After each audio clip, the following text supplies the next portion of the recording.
I've been demonetized for reused content. Under the radar for all of these years, you do a video that goes viral. Something gets big enough so that people notice. YouTube, now they're paying attention. I want to show you how to fix this problem if it happens to you.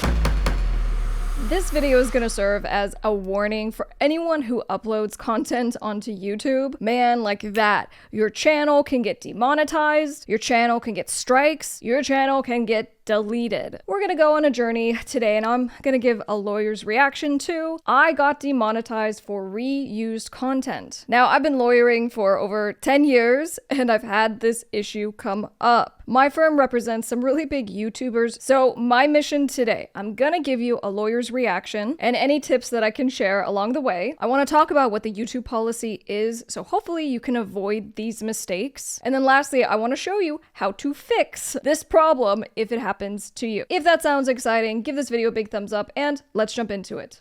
Man, I am ticked. I've been demonetized. I've been demonetized. It's upsetting because you work so hard to build a YouTube channel from scratch. I mean, all the way from the branding to the naming of the channel to the coming up with the ideas for each of your videos. I mean, we're talking months and months of work, hard work, time, brain thoughts put into this thing. And just like that.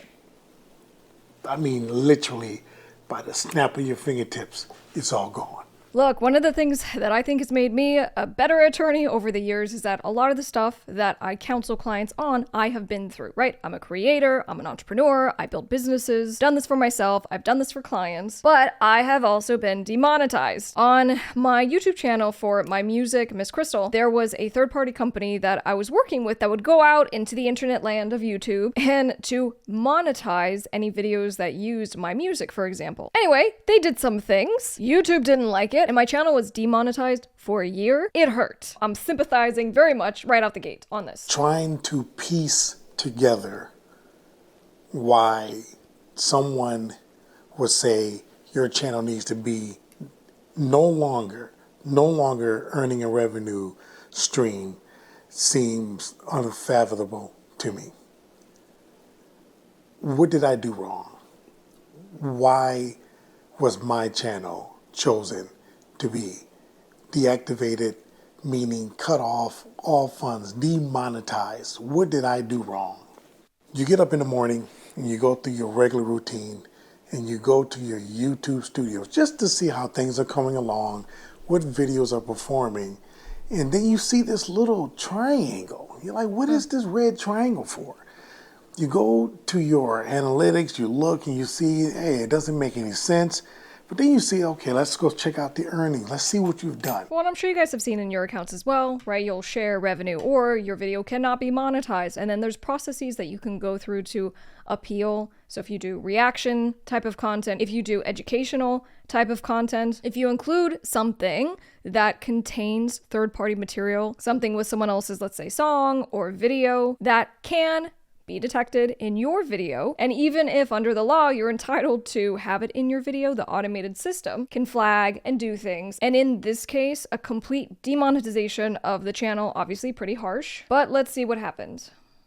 And you see this symbol that says you are no longer earning because you've been demonetized.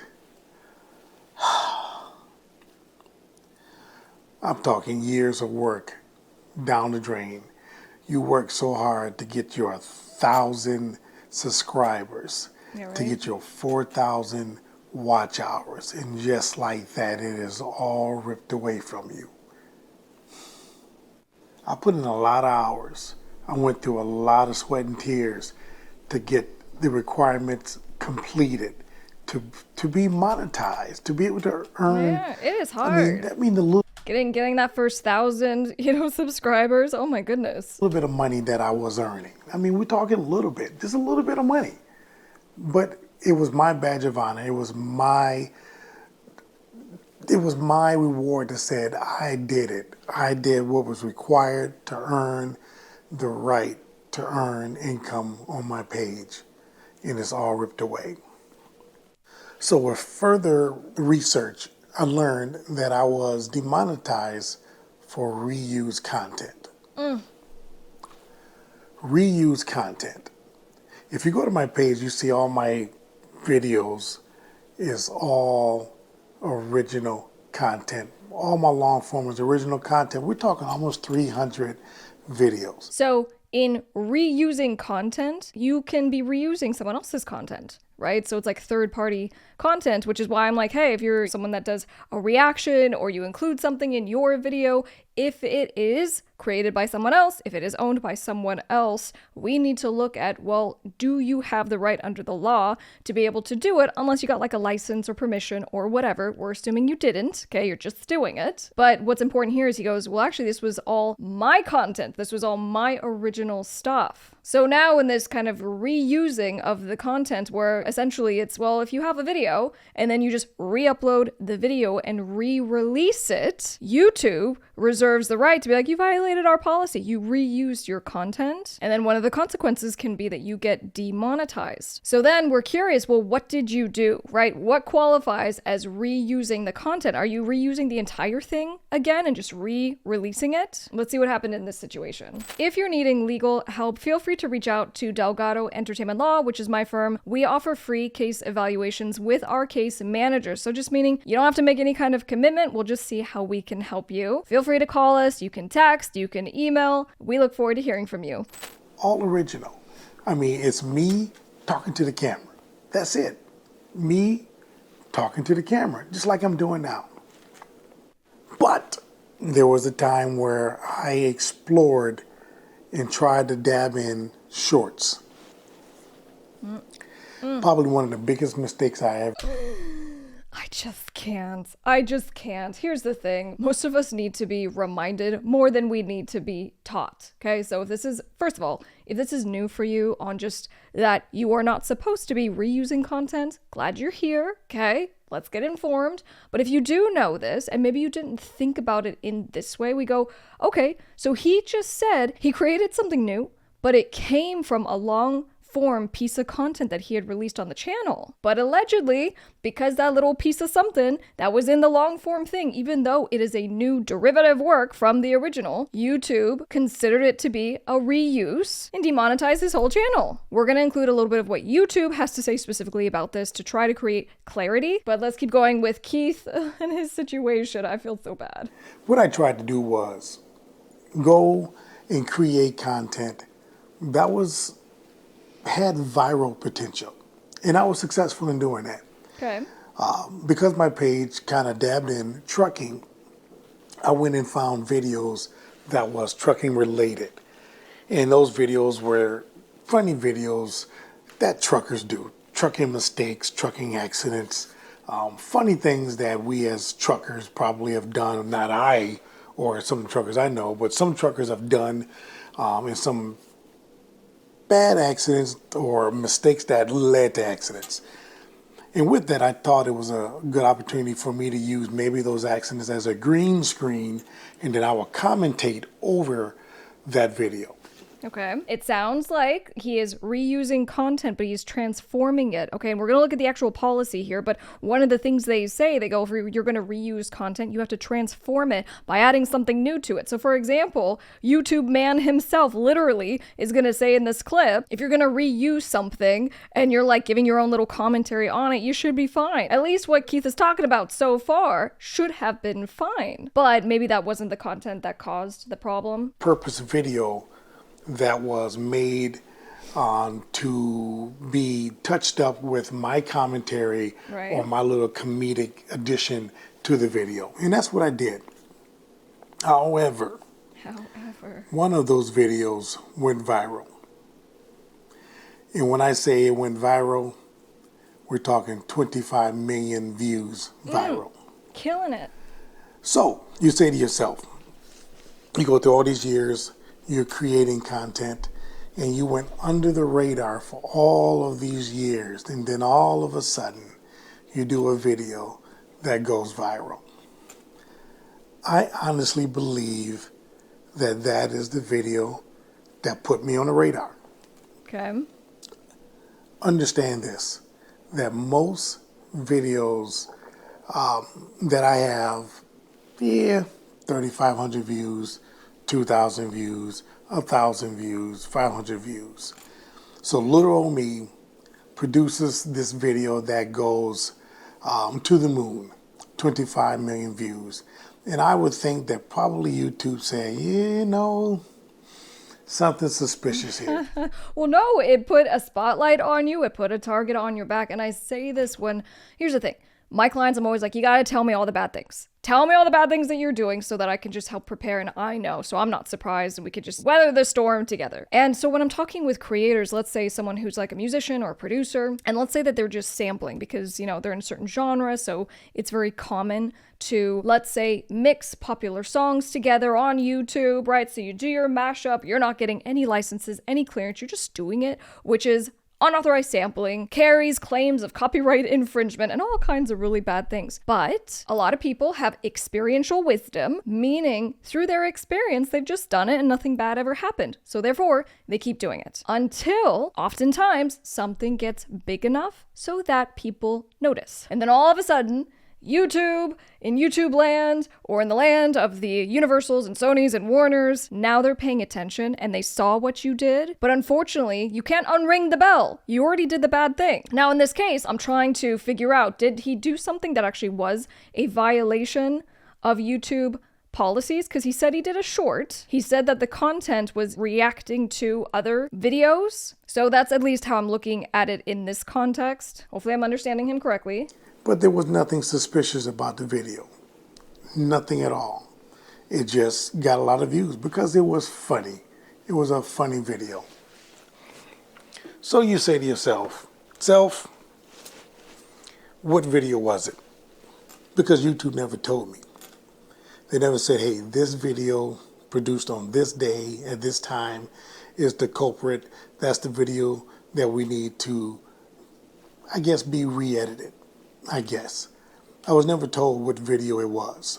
I assumed that was the video because that's the video that went to the moon. So, with their description, they tell you do not delete any videos. Just, do a video explaining your process, how you did it, how you edit, so forth, and then you go from there. So that's part of the appeal process. I've seen this with our clients, I've seen this with others, which is they don't actually identify what video was the problem. Okay, that makes it tricky in our ability to properly appeal and explain whatever we need to explain. Now, I am going to be giving you some tips on how to deal with this, okay? So hang tight. But as part of the appeals process, you will do a video. So you might use a platform like Loom. So you'll show, for example, what was your process in making the particular content. And so you were trying to convince the YouTube representative on the other side to reverse the decision on demonetizing your channel. Because I didn't realize I was demonetized for months because honestly it didn't make a lot of money, so I didn't check my analytics when it came to my earnings on a regular basis. So when I realized that I was demonetized, it was too late for me to challenge it. Oh, no. So here I am today, still demonetized and not earning any AdSense revenue. Okay, here I am. So what do I do now? So now I have to go through the process of getting 4,000 views, 4,000 hours on my channel. I'm basically starting from scratch. Yeah, I have the subscriber count that I need, which is great. I appreciate you guys for subscribing. But right now I need to get the hours that I need.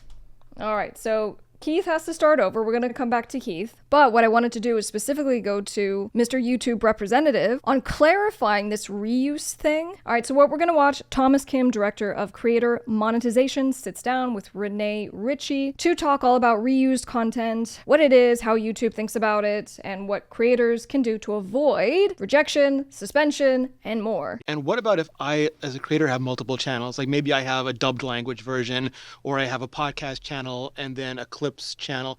Should I, put something in the metadata or the descriptions that help YouTube understand they are connected? Yeah, that would really help us. For example, taking a bunch of your podcasts and slicing clips, it'd be helpful if you said that, hey, this is a compilation of my clips. I think we have a lot of creators that are taking potentially their short content and making compilations. That's fine, but just let us know, hey, this is my shorts that I've made into a compilation. Those things really help when we kind of evaluate a channel. Okay, so I mean, one of the most basic things when it comes to just social media promotion is that if you make long form content, right, don't work harder, just take from that long form content, create 9x16 little clips for social media, meaning it will come directly from, let's say, your podcast. And it's funny, even for Top Music Attorney across social media platforms, we were doing this for a while, right? So we had basically just straight from the long form content. We would obviously take out the clips, but we would add things to it. The captions, the logo, you saw at the very beginning, there was a little thing at the top, right? Just indicating what it is that we're talking about. Now, this didn't perform very well on social media. We ended up switching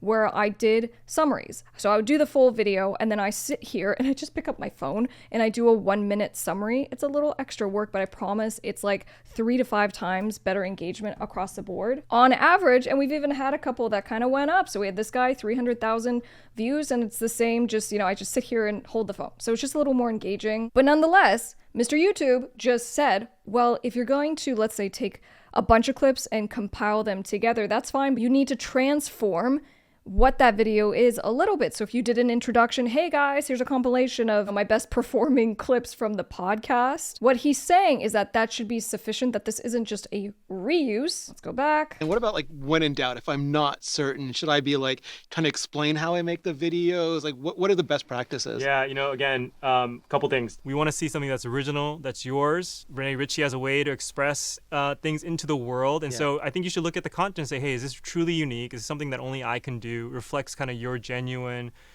personality or your character. It obviously went up 2.5 million. He said it was very funny. So it sounds like it really was very original to him because only he can be him with his humor. I need to see this clip. Using other footage, make sure that it's something that you're using, but you're adding your own spin to it that's really unique. And so whether that's you reacting to it, making a comment about it, adding to it, engaging in a dialogue with it, sharing your expertise, what we're looking for. There's a lot of things I think we could do better there. My team's working on a couple of experiences that we'd like to roll out to make this easier for creators.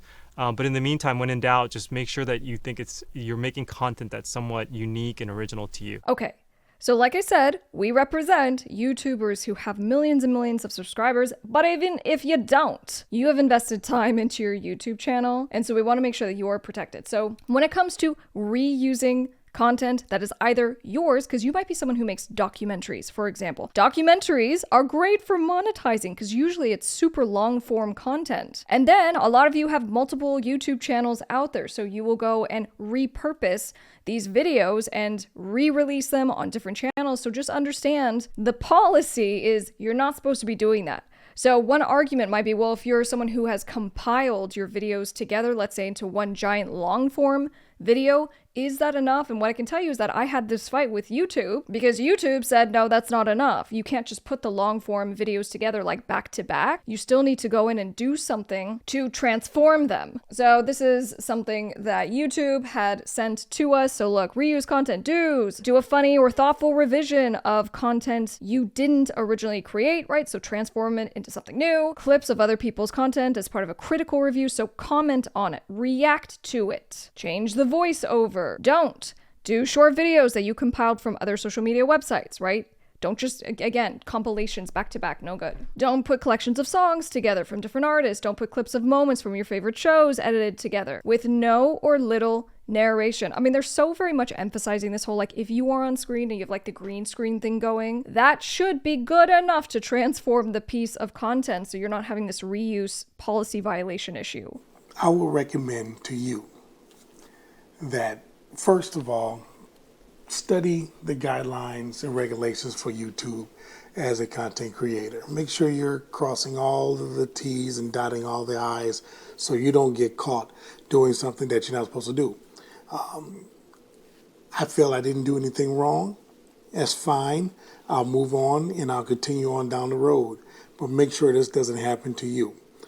If you're doing long form, and we'll talk about this in another video down the line, if you're doing long form, I recommend you focus on long form and stay away from shorts. Simple as that. Oh man, you know what? I'll tell you what. I've heard at least one person say that, they actually won't do any shorts on YouTube because they have seen and they believe that it ends up taking your audience away from the long form content and you distract them. And so you shouldn't do it for that reason alone. Okay, so rapid fire, if you're having this problem, this is what you can look at. Sometimes the algorithm is picking up the audio in the reused content. So in Studio, in YouTube, you may be able to replace the audio as a quick solution. The identification of video itself getting so good. I mean, even on my channel where I've reacted to, I don't know, the Grammys or something, and I have no audio whatsoever, they're still identifying the video. So sometimes it's going to be the video for faceless channels, right? So I had mentioned documentary channels. These are the ones that are running into this problem, probably more than anyone else. And it's because they're well, it doesn't seem like it's authentic or you because I don't see you. There is no you. I don't see a face. So meaning it looks like you took a bunch of B-roll and you compiled stuff together. So, I mean, to the extent we can actually see your face at some point on screen, particularly in the beginning of the video, very important. Some people have talked about putting a border around, the edges of your frame. That doesn't really work. Others have talked about doing the words reaction channel. So if you have reaction channel, in the description of your channel or the channel name, if that's what you do, it really helps if a YouTube representative is looking at your content to decipher whether you're reacting to something, which again transforms that content and is not just reusing it now, it's something new. Consider even putting it in the actual description if that's what you're doing on every single video. And lastly, my recommendation for Keith would be, based on what he says, it sounds like he was complying with YouTube policies. So I would say we need to send an actual letter to YouTube Legal. I'm bypassing their little system. They're not going to let you appeal anyway because they're going to just say you missed it. I would want to understand, did you miss their email? Try to find that email. Did it go to spam? Something to justify why you need special consideration, because if you weren't violating YouTube's policies, it's not fair. If you found this video helpful, don't forget to subscribe and I'll see you on the next one.